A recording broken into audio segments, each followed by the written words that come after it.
Introduction.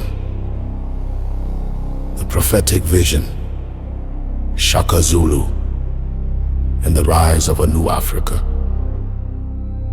In the heart of Africa, amidst its sweeping savannas, mountains and coasts, a prophecy was spoken. A vision that would ripple through generations, foretelling a future in which Africa would rise, united and indomitable. This prophecy, rooted in the depths of African spirit and pride, foretold the coming of a warrior king whose bloodline would liberate the continent from the yoke of colonialism, uplift the spirits of its people, and led all dark-skinned nations towards a new world order. That warrior king was Shaka Zulu. Shaka's life and legacy did more than just shape the Zulu Empire. They laid the foundation for a vision that would transcend tribes, regions, and centuries. Born into a period of strife and conflict, Shaka carved out a new path for his people, driven by a fierce desire to transform a fragmented Africa into a united and powerful force through his leadership. Africa's struggles, ambitions, and dreams were woven together into a prophecy that would be entrusted to his bloodline. The sons of the spear, who would continue his quest for unity, liberation, and strength across the generations. The origins of the prophecy and Shaka's rise. The prophecy began to take form in the fires of Shaka's early life. Growing up as an outcast, marked by the pain of exile and ostracism, he experienced firsthand the devastation of division among African tribes. It was in these formative years that Shaka learned the value of loyalty, strength, and unity. Principles that would later define his rule. When Shaka rose to power as the Zulu king, he revolutionized warfare and strategy in Africa. Armed with the vision of a united continent, he sought to unite the tribes not only through conquest, but through a shared sense of destiny and identity. Shaka's innovations were not just on the battlefield, but in the minds of his people. He saw the diversity of Africa as a strength, not a weakness, and sought to build bridges between rival tribes to form a cohesive whole. Shaka's alliances went beyond military might. He used marriages, treaties, and exchanges to build a network of unity and collaboration, planting the seeds of a Pan-African future. The Zulu Empire became a symbol of strength, resilience, and leadership, a beacon for the larger African continent. However, as the Zulu Empire grew, so did the shadows of European powers, whose expansionist ambitions threatened to engulf Africa. Shaka foresaw that the true battle for Africa's future would not end with his reign. It would be waged by generations of leaders who would carry the flame of unity. His vision was a call to all Africans, a call to unite against the looming threat of colonization, and to fulfill the prophecy of an Africa that would rise, defend itself, and one day lead the world. Bloodline legacy. The sons of the spear. With the prophecy in mind, Shaka prepared his descendants to continue the fight long after his time. His vision became not just a personal mission, but a generational one, passed down to his sons, known as the sons of the spear.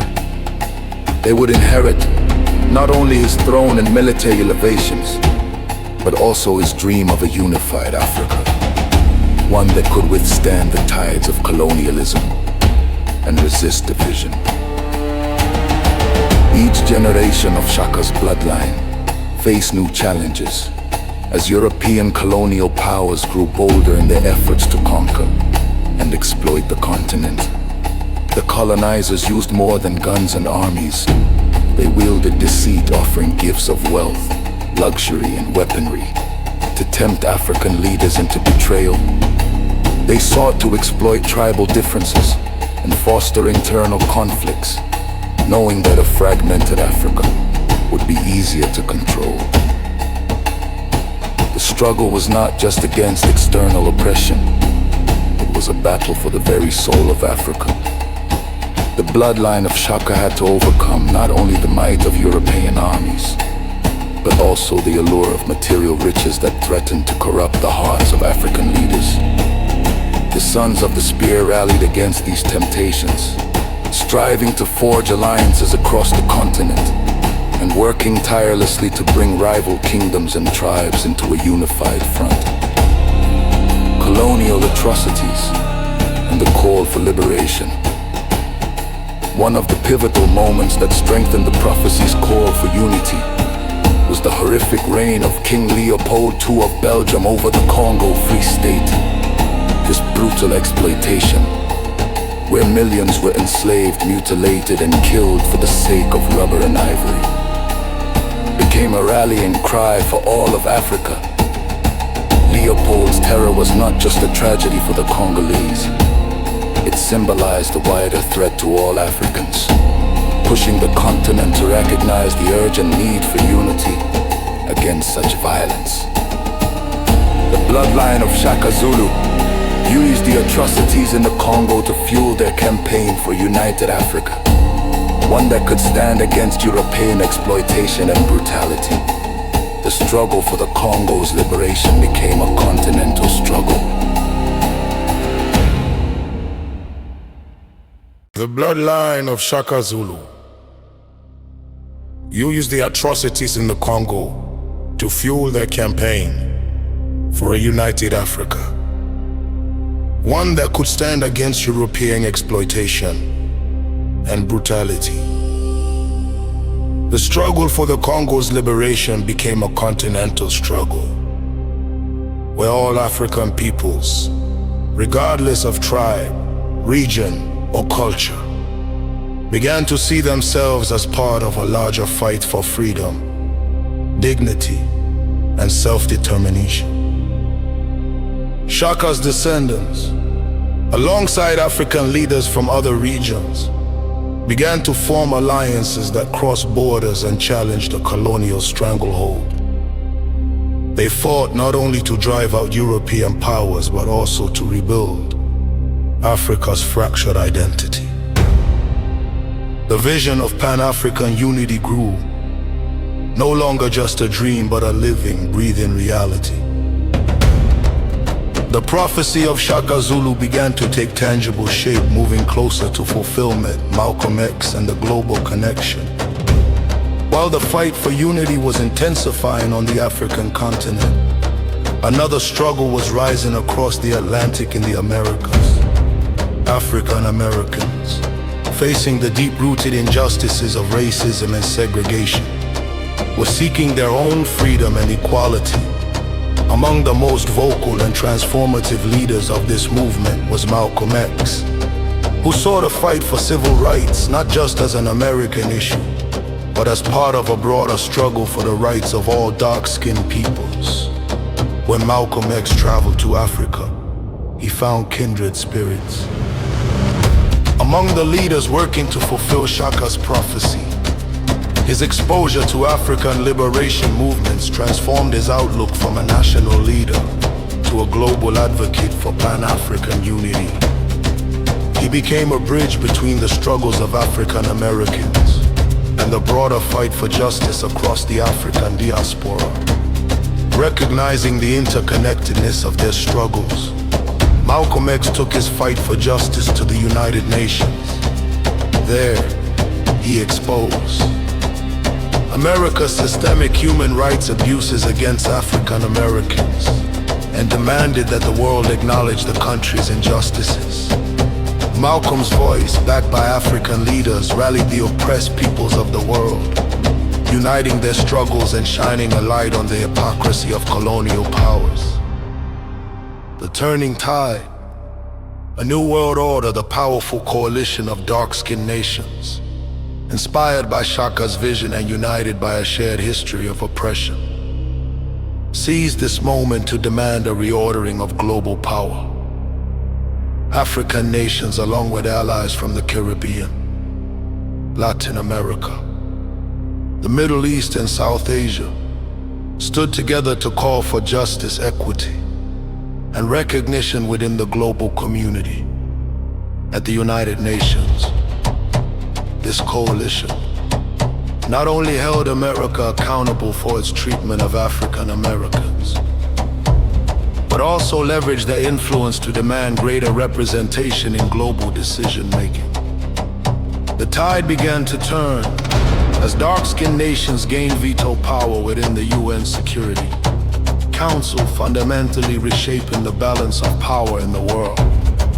Africa, guided by Shaka's descendants and supported by its allies, emerged as a moral and political leader on the world stage. This moment marked a significant step toward fulfilling the prophecy of Shaka Zulu, an Africa that not only liberated itself, but also led the world toward a new era of justice, equality, and unity.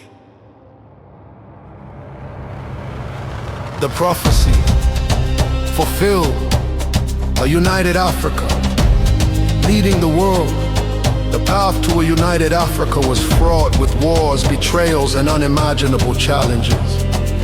But through it all, Shaka's bloodline remained steadfast, each generation carrying forth the vision of unity, resilience, and strength. They confronted colonial oppression, overcame internal divisions, and refused to succumb to the material temptations that sought to divide them. In the end, the prophecy was realized. Africa stood united and free, with its people reclaiming their dignity and wielding their influence as a global superpower. It was a continent reborn, no longer seen as a land to be conquered, but as a leader and guide for a new world order. From Shaka's initial vision to the victory of his bloodline, Africa transformed its destiny, and that of all dark-skinned nations, leading the world toward peace, equity, and shared prosperity. This is the story of Shaka Zulu and the prophecy that shaped the world. A prophecy of unity, struggle, and triumph that began with a single warrior king and ended with a continent that rose to its rightful place as a leader of nations and a symbol of hope for all oppressed people. Welcome to the rise of a new Africa and to the legacy of Shaka Zulu, a legacy that fulfilled its prophecy and transformed the world forever.